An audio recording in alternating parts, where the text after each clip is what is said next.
সাম্প্রতিক সময়ে যে কয়েকটি বিষয় নিয়ে সবচেয়ে বেশি আলোচনা সমালোচনা চলছে তার মধ্যে একটি হচ্ছে বঙ্গভবন থেকে শেখ মুজিবুর রহমানের ছবি সরানোকে কেন্দ্র করে।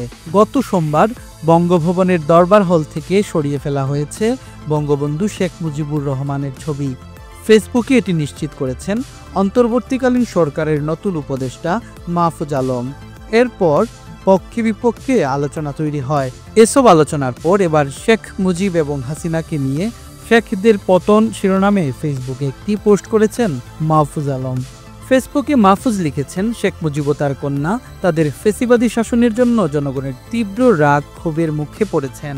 তাদের মধ্যে একমাত্র পার্থক্য, শেখ মুজিব একসময় পূর্ব বাংলার গণমানুষের জনপ্রিয় নেতা ছিলেন, যে জনপ্রিয়তা শেখ হাসিনার ছিল না। জনগণ পাকিস্তানি নির্যাতন নিপীড়নের বিরুদ্ধে তার নেতৃত্ব অনুসরণ করেছিলেন, কিন্তু ৭১-এর পর তিনি নিজেই একজন স্বৈরশাসক হয়ে ওঠেন।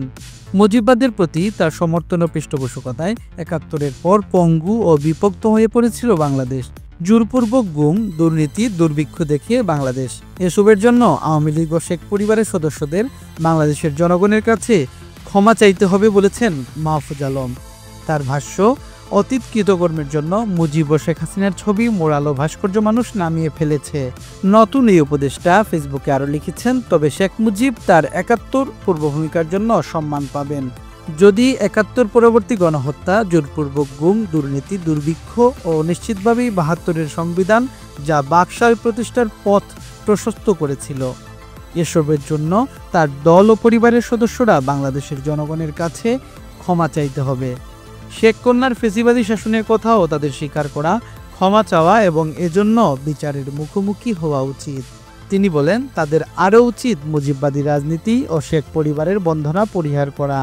মাহফুজ আলম আরও লিখেছেন, কন্যার ফেসিবাদী শাসনের কারণে শেখ মুজিবের ছবি সরানো হয়েছে। যে শাসন মেয়ে করেছেন, ফেসিবাদী বাবার নামেও তার ৭১ পরবর্তী চেতনার কথা বলে তার বাবাকে দেবতুল্য করা হয়েছিল। কিন্তু জুলাই অভ্যুত্থানের পর বাংলাদেশের মানুষ একসঙ্গে তাদের দুজনের ছবি, মোরাল ও ভাস্কর্য নামিয়ে ফেলেছেন। তিনি আরও লিখেছেন, কেউ যদি সরকারি অফিস থেকে শেখদের ছবি সরানোর কারণে আক্ষেপ প্রকাশ করেন, তবে তিনি এই গণ অভ্যুত্থান ও গণমানুষের চেতনার নিন্দা জানালেন।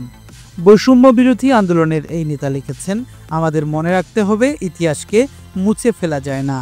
আমরা এখানে এসেছি ঐতিহাসিক অসঙ্গতি ও অপব্যাখ্যাগুলো দূর করতে।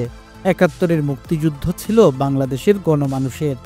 আবার কোনো মুক্তিযোদ্ধাও যদি ৭১-এর পর কোনো অন্যায় করে থাকেন, তার বিচার ও সাজা হওয়া উচিত। বঙ্গবন্ধু শেখ মুজিবুর রহমানের ছবি বঙ্গভবন থেকে সরিয়ে ফেলা নিয়ে বিভিন্ন রাজনৈতিক দলের নেতারা সমালোচনা করেন। UL TV desk news.